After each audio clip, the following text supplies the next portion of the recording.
Bonjour et bienvenue sur La Buvette. C'est le podcast qui fait du bien et c'est le podcast où l'on parle de vous. Je m'appelle Margot Bussière, je suis coach de vie humaniste et à travers ce podcast, je vous accompagne vers un mieux-être, un mieux vivre, un épanouissement intérieur ainsi qu'un éveil de votre conscience et pourquoi pas de votre spiritualité. Je vous remercie d'être là aujourd'hui et je vous souhaite une excellente écoute.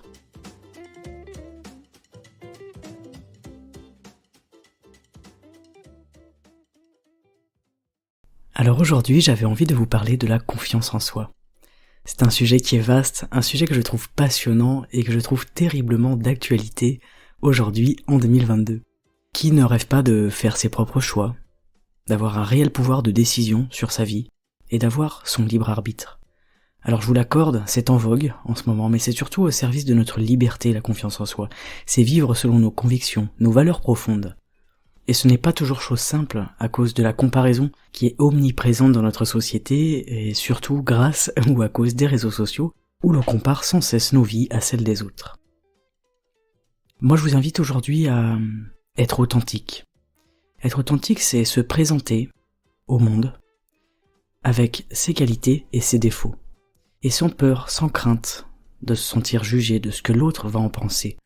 Et de réussir à exprimer ouvertement nos émotions sans avoir peur du jugement, ni de la honte, ou sans avoir peur de dévoiler une part de vulnérabilité. Alors la confiance en soi, c'est quoi ?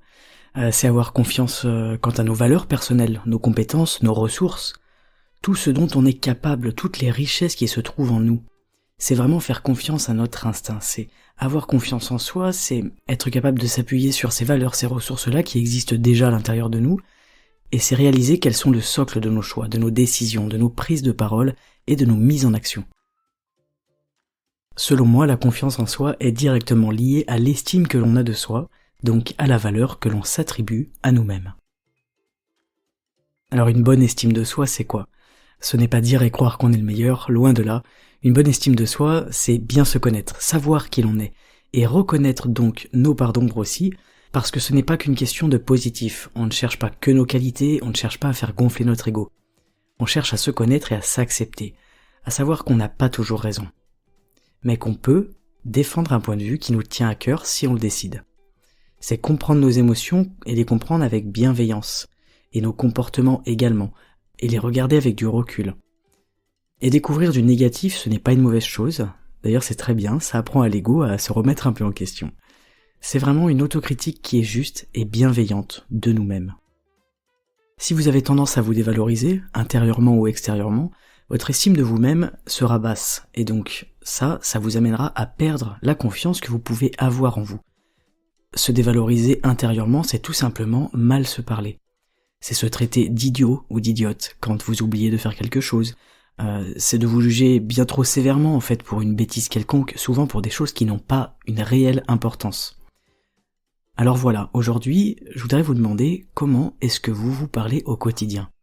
Quels sont les mots que vous utilisez en vous, à votre sujet ? Est-ce que vous y prêtez attention ?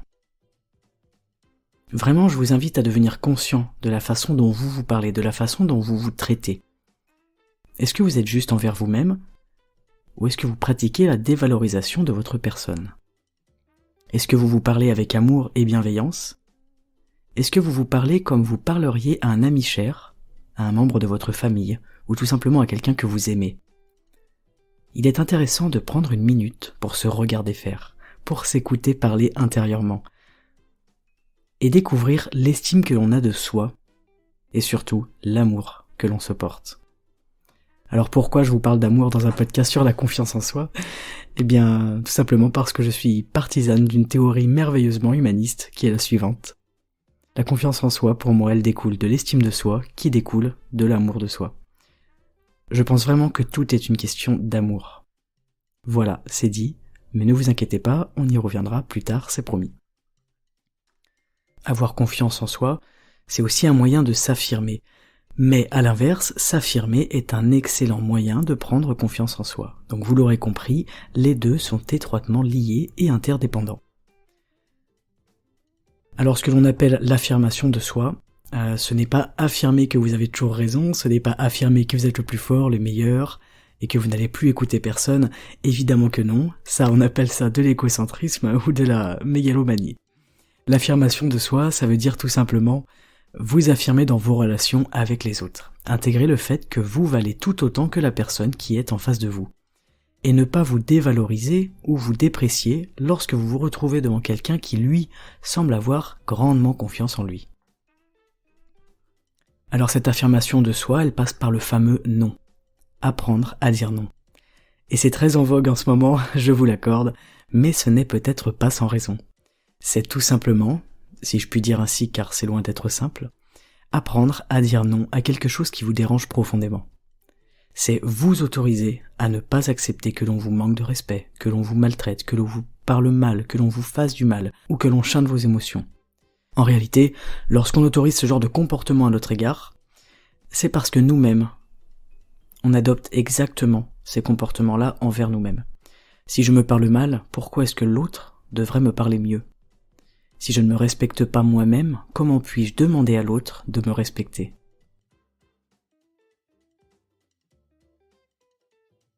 Alors l'affirmation de soi, c'est aussi apprendre à dire que l'on n'est pas d'accord, et donc s'autoriser à exprimer nos émotions. Ce sera par exemple prendre position dans une discussion ou dans un débat entre amis et oser donner son avis. Estimez votre propre parole comme une valeur égale à la parole de l'autre. Chacun a son point de vue, et pour apprendre à s'affirmer, il est nécessaire d'accepter le vôtre et de le partager. Si la personne en face n'est pas d'accord, ce n'est pas grave. Au contraire d'ailleurs, c'est super. Cette personne est peut-être sur votre chemin pour vous enseigner l'importance de formuler vos opinions, vos émotions, vos sentiments et vos ressentis. Se taire et garder un gros non pour soi à l'intérieur, ce n'est pas forcément une bonne chose.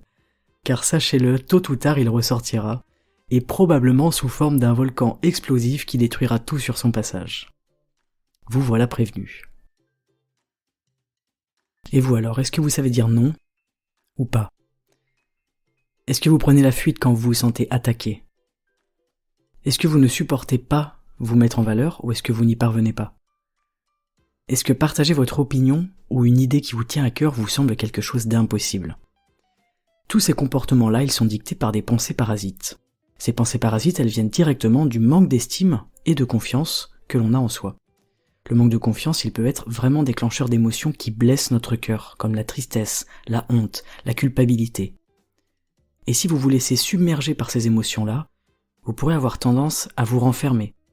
Et cet enfermement, il peut créer de l'anxiété, de l'angoisse, voire même de la dépression.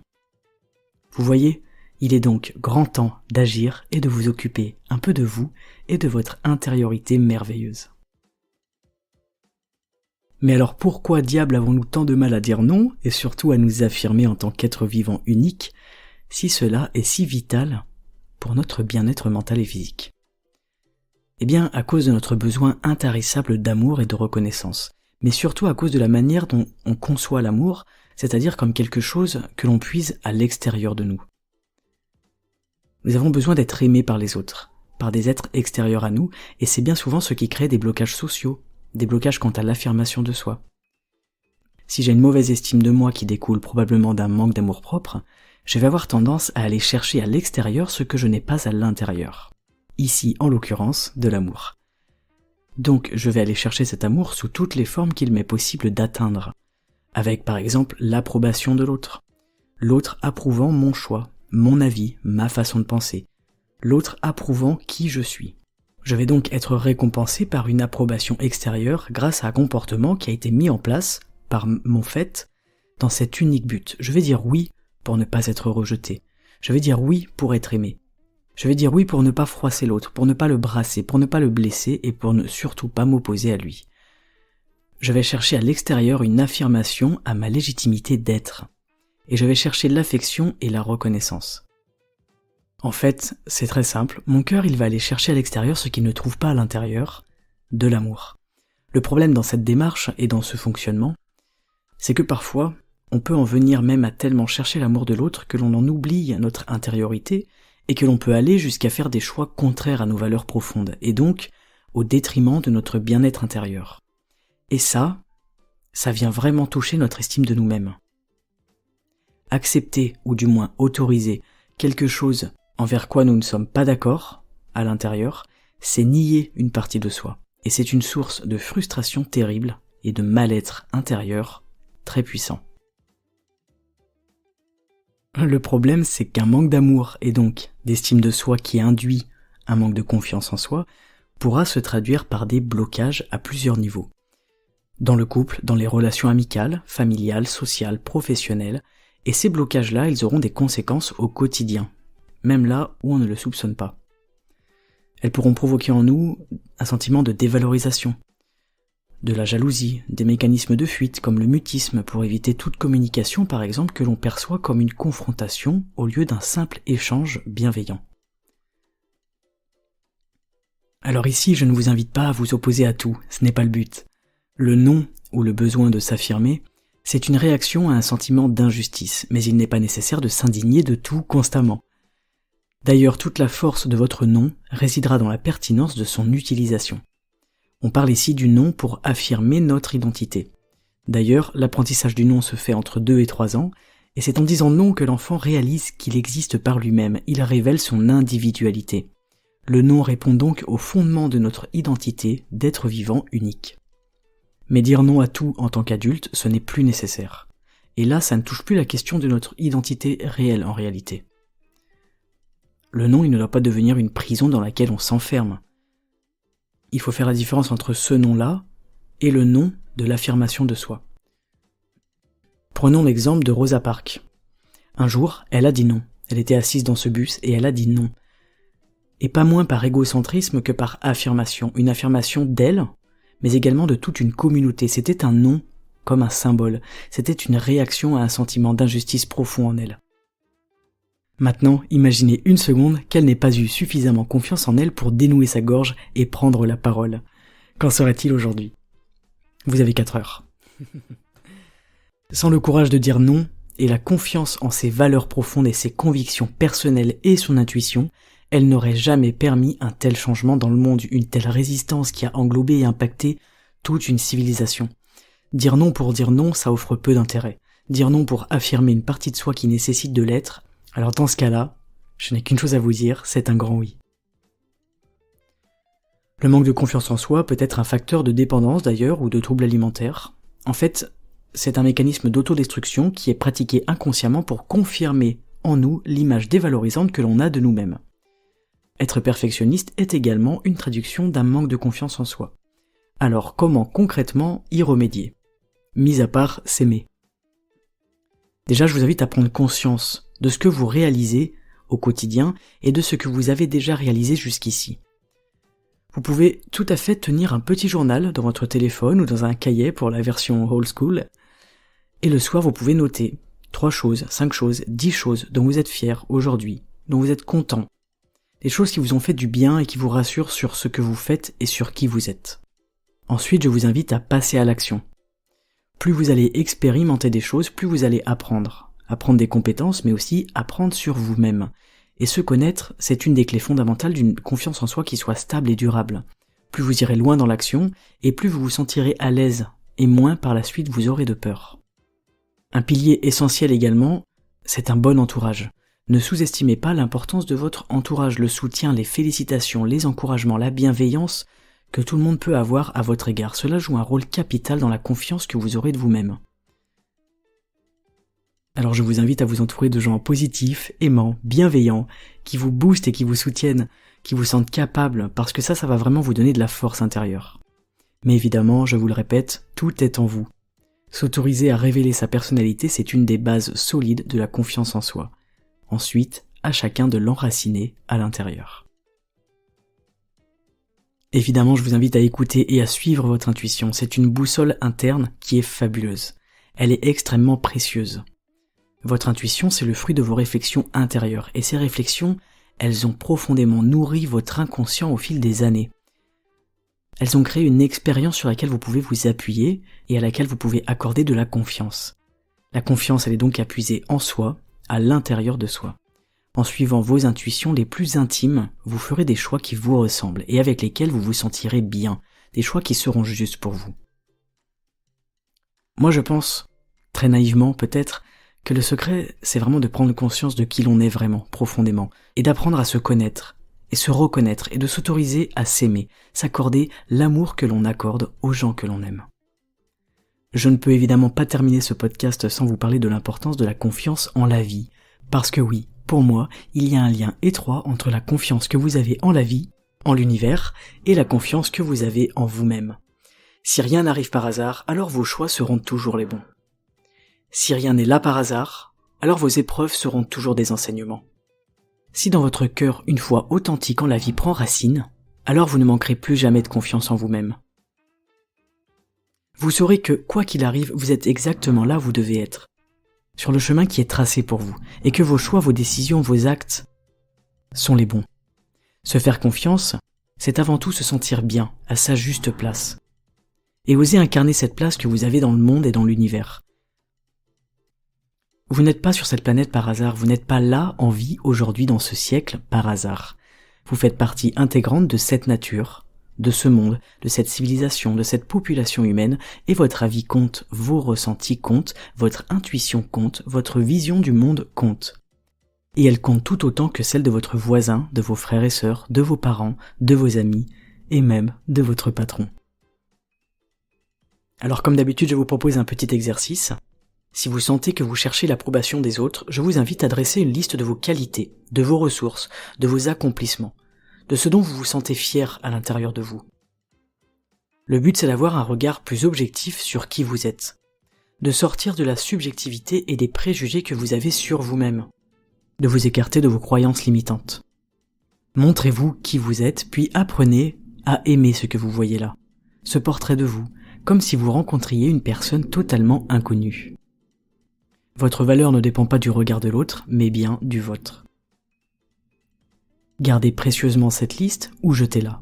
Reprenez-la plus tard, recommencez-la, relisez, rayez, ajoutez, annotez, faites ce qui a du sens pour vous.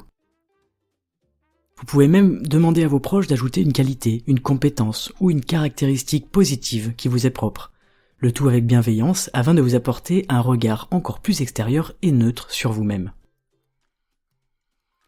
Voilà, c'est tout pour aujourd'hui, et c'est déjà beaucoup.